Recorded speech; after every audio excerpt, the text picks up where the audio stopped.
কলিকাতার বুকে প্রয়োজন হলে 50 লক্ষ যুবক ছেলে, স্ত্রী, পরিবার, সন্তান, গ্রামবাসী ছেড়ে দিয়ে কলিকাতাকে 1-2-3 মাস, 1 বছরের জন্য প্রয়োজন হলেও দখল করে রাখবো, রাজি আছে। আন্দোলনে কেবল মিডিয়ার মাধ্যমে আমার দেশের কেন্দ্রীয় হুকুমত মোদী সরকারকে সজাগ করে দিই, আগুন নিয়ে খেলা করবেন না। অনেক দলিত মেরেছেন, অনেক আদিবাসী মেরেছেন, আজও মণিপুরে আদিবাসী সম্প্রদায়কে পুড়িয়ে পুড়িয়ে মারছেন, আজও বিভিন্ন জায়গায় ট্রেনে, বাসে, হকারে নিরীহ মুসলমানগুলোকে মারছেন। আমরা সব বরদাস্ত করে নিয়েছি, কিন্তু আমার মসজিদের একটা ইটে যদি হাত দেন আমরা বুকে তাজা দিতে রাজি আছি, কিন্তু আপনার অন্যায় মেনে নিতে রাজি নয়। আমরা তুলে সাক্ষী দিয়ে বলুন, বলবো না বন্ধ করে দেবো? ওপর নিচে ছাতে যে যেখানে আছেন হাত তুলুন, যারা বলতে বলছেন হাত তুলুন। এ কথা বলবো তো নাকি? কথা বলবো তো? আপনারা যদি বিশ্বাসের সাথে লোভ না করে, গাদ্দারি না করে যদি আমার সাথ দেন, আগামী দিন ওয়াকফ কেন আপনাদের দিকে কেউ চোখ তুলে তাকাবার আগে সে নিজেকে অন্ধ ভালো মনে করবে। সংখ্যাগরিষ্ঠ দেখে যদিও বিল বার করে লাই, আর বাকি সেকুলার গুলো ভণ্ডমি করে যদি পিছন দৌড়ে পালিয়েও যায়, আমরা রাজপথ ঘিরে রাখবো। বুকে তাজা খুন দিয়ে হলো মসজিদ, মাদ্রাসা, দ্বীন ইসলাম, আমাদের পূর্বপুরুষদের দ্বীনের সম্পদকে বাঁচাবো। এই অঙ্গীকার আপনারা নিতে পারবেন তো নাকি? 2023-এ বলেছিলাম 3 বছর, 23-এ শেষের দিকে বলেছিলাম 3 বছর সময় দিচ্ছি, চোখ দিয়ে পানি নয় রক্ত বেরোবে। তার মধ্যে এই ডিসেম্বর চলে গেলে 1 বছর হবে, আর 2 বছর হাতে আছে। এখানে অনেকে ওয়াকফ নিয়ে বলেছে, কিন্তু আপনারা কখনো ভেবেছেন যে ওয়াকফ তো স্বাধীনতার পর থেকে, তার আগের খবর আমি জানি না, স্বাধীনতার পর থেকে 77 বছর ধরে ওয়াকফকে তো কম বেশি সবাই চুরি করে খাচ্ছে। তা কেন্দ্র সরকার হঠাৎ করে আবার বিল করতে চাইলো কেন? এটা কখনো ভেবেছেন? এটা নিয়ে কখনো আলোচনা করেছেন? তো ভাই আমার, তারপরেও বাইজিৎ ভাই বলার পরে আমিও ভাবলাম 2-4 জন ভুল করার জন্য, একটা মানুষের ভুলের জন্য, আমাদের নিউ জেনারেশনের জন্য কমসে কম আমাকে কথা বলা দরকার। তাই নতুন করে আমি নেমেছি কথা বলতে। আমি বলবো না বন্ধ করে দেবো, এটা আগে জানতে চাই। হাত তুলে সাক্ষী দিয়ে বলুন, বলবো না বন্ধ করে দেবো? ওপর নিচে ছাতে যে যেখানে আছেন হাত তুলুন, যারা বলতে বলছেন হাত তুলুন। এ কথা বলবো তো নাকি?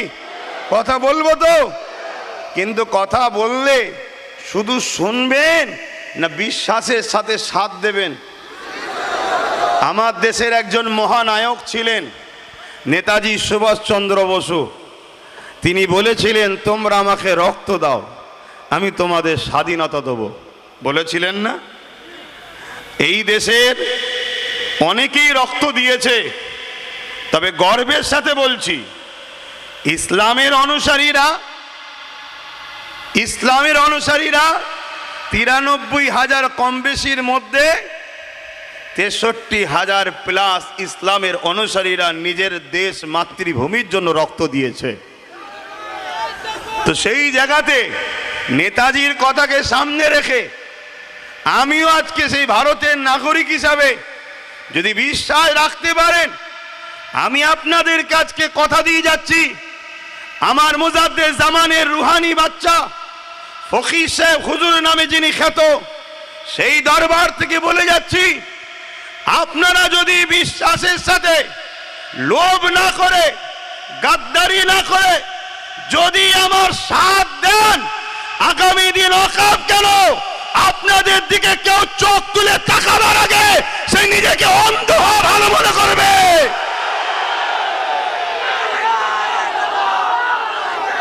কিন্তু বন্ধু ভাইয়ের আমার, সাথ দিতে হবে।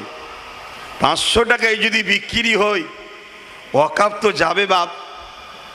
2 কেজি তেল, 1 কেজি চাল, আলু পেঁয়াজই যদি বিক্রি হয়ে যায় তাহলে ওয়াকাফ তো যাবে। এখন তো ওয়াকাফ যাচ্ছে, একটু অপেক্ষা করুন না, ওয়াকাফটা গেলে কি ভয়ানক পরিস্থিতি হবে সেটা শুনুন। আশা করছি এ বিষয়ে কেউ এখানে আলোচনা করেনি, কেন এত আলোচনা হচ্ছে আমি দেখছি। এই আলোচনা কোনো এক জায়গায় যেন কারো বিরুদ্ধে কারো পক্ষে হচ্ছে, কিন্তু আজকের আলোচনা অবশ্যই জালিমের বিরুদ্ধে, আল্লাহ রসুলের পক্ষে আমরা আলোচনা করতে এসেছি, এখানে কোনো সন্দেহ নাই। তাই মনে রাখবেন, সাথ দেবেন তো নাকি? কথা বলুন, সাথ দেবেন তো? এ হাত সত্য তো? কিন্তু এ লড়াইটা তো অনেক বড়, এ লড়াই তো ছোট নয়। আমি তো, আমার আগে ভাই বলল, নিজের মুখে নিজের কি নাম করি বলেন না, নওজুবিল্লাহ, বুঝাতে চাইছে যে বিশ্বাসটা হয়। কেন আমরা 2-5টা মুখ আর আমার বিরুদ্ধে 2-5 লাখ মুখ। আমি আজ বুঝিয়ে যাব, কালকে 2-5 লক্ষ মুখ চারিদিকে কানে গুজুর গুজুর গুজুর গুজুর করবে। কারো গালে যদি বিষ ঢেলে দাও তবুও তার বাঁচার চান্স আছে, কিন্তু কারো কানে যদি বিষ ঢেলে দাও পুরো জাতিকে মেরে ফেলবে। তা গোপনে তো বীজ ঢালা হবে। তাই আমি কয়েকটা কথা প্রথমে বলছি, এ লড়াই অনেক দূর, এ লড়াই আজকেই শেষ নয়। আর আমি যেটা ধরি ইনশাল্লাহ তার শেষ দেখা পর্যন্ত কিন্তু মাঠ ছাড়ি না। আপনারা বলুন, শেষ পর্যন্ত যতক্ষণ না কেন্দ্র সরকার তার অন্যায়কে বুঝে এই বিলকে প্রত্যাখ্যান না করবে, এ লড়াই আমাদের জারি থাকবে না থাকবে না? জোরে বলুন, থাকবে না থাকবে না? যদি সংখ্যাগরিষ্ঠ দেখে যদিও বিল বার করে লাই আর বাকি সেকুলার গুলো ভণ্ডমি করে যদি পিছন দৌড়ে পালিয়েও যায়, আমরা রাজপথ ঘিরে রাখবো। বুকে তাজা খুন দিয়ে হলো মসজিদ, মাদ্রাসা, দ্বীন ইসলাম, আমাদের পূর্বপুরুষদের দ্বীনের সম্পদকে বাঁচাবো, এই অঙ্গীকার আপনারা নিতে পারবেন তো নাকি? এই লড়াই আজকে শেষ নয়। আপনাকে প্রয়োজন হলে সব ত্যাগ করতে হবে। 1 মাস হোক, 2 মাস হোক, 4 মাস হোক, 5 মাস হোক, 1 বছর হোক। পশ্চিম বাংলার নাগরিক আমরা, পশ্চিম বাংলার রাজধানী কলিকাতার বুকে প্রয়োজন হলে 50 লক্ষ যুবক ছেলে, স্ত্রী, পরিবার, সন্তান, গ্রামবাসী ছেড়ে দিয়ে কলিকাতাকে 1-2-3 মাস, 1 বছরের জন্য প্রয়োজন হলেও দখল করে রাখবো, রাজি আছে? আন্দোলনে কে বলে? আন্দোলনে কে বলে? লোক জড়ো করে ফটো তুলিয়ে নেতাকে বলবো না এত আমার দিকে আছে, 2-10 কোটি দাও, তোমার গুণটা গেয়ে দেবো। ও ছেলে আব্বাস সিদ্দিকী নয়। আমি পরের গুণ গাইতে যাবো, কারণ আমার ঘরেই তো আল্লাহ করে নেতা পাঠিয়েছে। এই জানেন না নওশাদ সিদ্দিকীকে?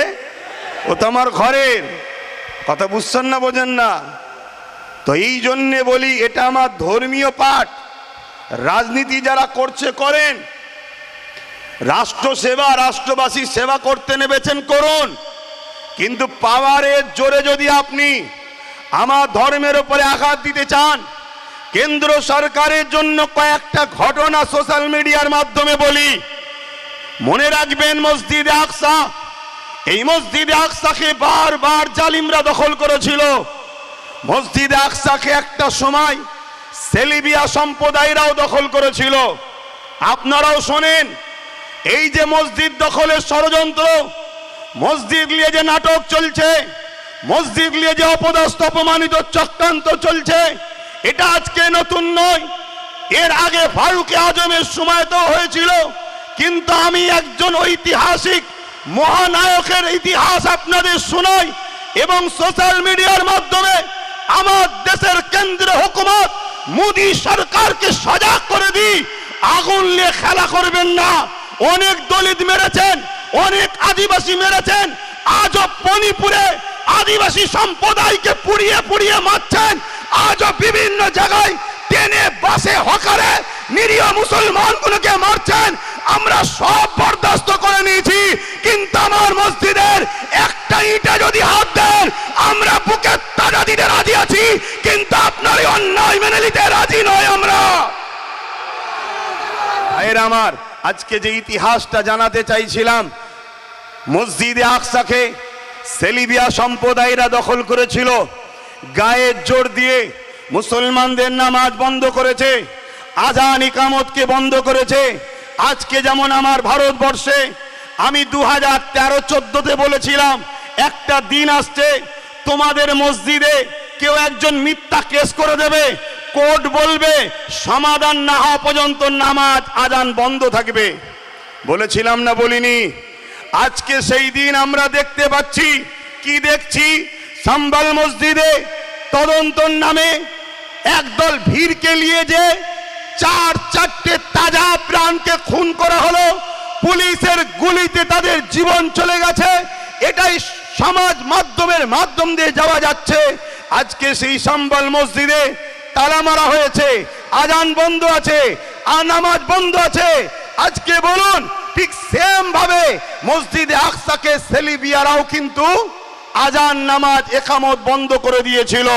কিন্তু একটা 9 বছরের বাচ্চা, নাম তার সালাউদ্দিন আইবি, 9 বছর বয়সে বাজারে যখন গেল মসজিদের মেহরাব কিনতে, আমি আজ মোদি বাবুকে জানাচ্ছি সোশ্যাল মিডিয়ার মাধ্যমে, আপনি এ খেলা বন্ধ করুন, না হয় কিন্তু ভয়ানক পরিস্থিতি হবে, ভয়ানক পরিস্থিতি হবে। এই ইতিহাস শুনে রাখেন। আমার ঘরের 9 বছরের বাচ্চার ইমানের কথা শোনেন। হযরতে সালাউদ্দিন আইবি তখন 9 বছর বয়স ছিল, দোকানে গেছে মসজিদের মেহরাব কিনতে, একটা সুন্দর মেহরাব পছন্দ হয়েছে, ওই মেহরাবটাকে নিতে চাইলো। দোকানদার বলল, বাবু এটা বিক্রি নাই, এটা গিফটের জন্য। সালাউদ্দিন আইবি বললেন, এটা আমাকে গিফট করা হোক। কিন্তু সালাউদ্দিন আইবিকে দোকানদার তখন বললেন, এটা তাকে গিফট করা হবে যে মসজিদে আকসায় এটা লাগাতে পারবে। তখন মসজিদে আকসা সেলিবিয়াদের দখলে রয়েছে, সেলিবিয়াদের হাতে আছে। পৃথিবীর তৎকালীন সময় শক্তিশালী তারা, আজ যেমন রাশিয়া বলুন, আমেরিকা বলুন, চীন বলুন, এরা বলে আমরা দাদা, তখন সেলিবিয়ারা ছিল পৃথিবীর দাদা। হযরতে 9 বছরের সালাউদ্দিন আইবি বলেছিল, ইনশাআল্লাহ এটাকে যত্ন করে রাখেন, আমি সালাউদ্দিন এই মেহরাবকে নিয়ে গিয়ে আল্লাহর ঘর মসজিদে আকসাতে আমি লাগাবো। কথা বুঝে আসছে? আজ সেই ইমানি ধারালি আমিও বলে যাচ্ছি, আপনারা যদি আমার সাথ দেন, আপনারা যদি আমার সাথ দেন, দিবার মতো যদি দেন, ইনশাআল্লাহ সমস্ত কিছু আমরা ফিরে পাবো। যারা আপনাদের দিকে তাকাবে জুলুমের নজরে, অন্যায়ের নজরে, হিংসার নজরে, খতম করার নজরে, সংবিধানের দ্বারা তাদের ভাবতে বাধ্য করব যে আমার তাকানোটা ভুল হয়েছে, তার আগে অন্ধ হলে মনে হয় ভালো ছিল। তো ভাইরা আমার, সালাউদ্দিন আইবি হুজুর তিনি বড় হলেন, 12,000 সৈন্য, মন দিয়ে শুনবেন, 12,000 সৈন্য নিয়ে সালাউদ্দিন আইবি মসজিদ আকসাকে উদ্ধারের জন্য রওনা দিলেন। ওদিকে সেলিবিয়ারা 4 লক্ষ অস্ত্রধারী সৈন্য নিয়ে মসজিদ আকসাকে ঘিরে রেখেছে। কিন্তু 12,000 সৈন্য নিয়ে সালাউদ্দিন আইবি বক্তব্য শুরু করলো, এই আমার সৈন্যরা, শুনলাম 4 লক্ষ সেলিবিয়া সৈন্য রয়েছে, অস্ত্রধারী সৈন্য, তোমরা বলো এই লড়াইয়ে তোমরা যাবে না পিছিয়ে যাবে? 12,000 কোথায় 4 লাখ? 12,000 4 লাখ, 12,000 সালাউদ্দিন আইবি সৈন্য দাঁড়িয়ে গিয়ে বলল, আমাদের সিপাহসালার সালাউদ্দিন আইবি, আমরা পৃথিবীর অন্য কারো সৈন্য নয়, আমরা সালাউদ্দিন আইবি সৈন্য, যে সালাউদ্দিন তাহাজ্জুদ ছাড়া ঘুমাই না, যে সালাউদ্দিন দরুদ ছাড়া মুখের সব সময় দরুদের মুখে চলতে থাকে, আমরা সেই আলা সালাউদ্দিনের সইব। 4 লাখ কেন, 40 লক্ষ যদি থাকে আমরা পিছিয়ে যাব না। এ সংগ্রাম আমাদের হবে, এ লড়াই আমাদের হবে। বন্ধু আমার শুনে রেখে দেন, ওই 12,000-এর মোকাবেলায় 4 লক্ষ শুধু হারেনে, জবানা জব্দ হয়ে গেছে।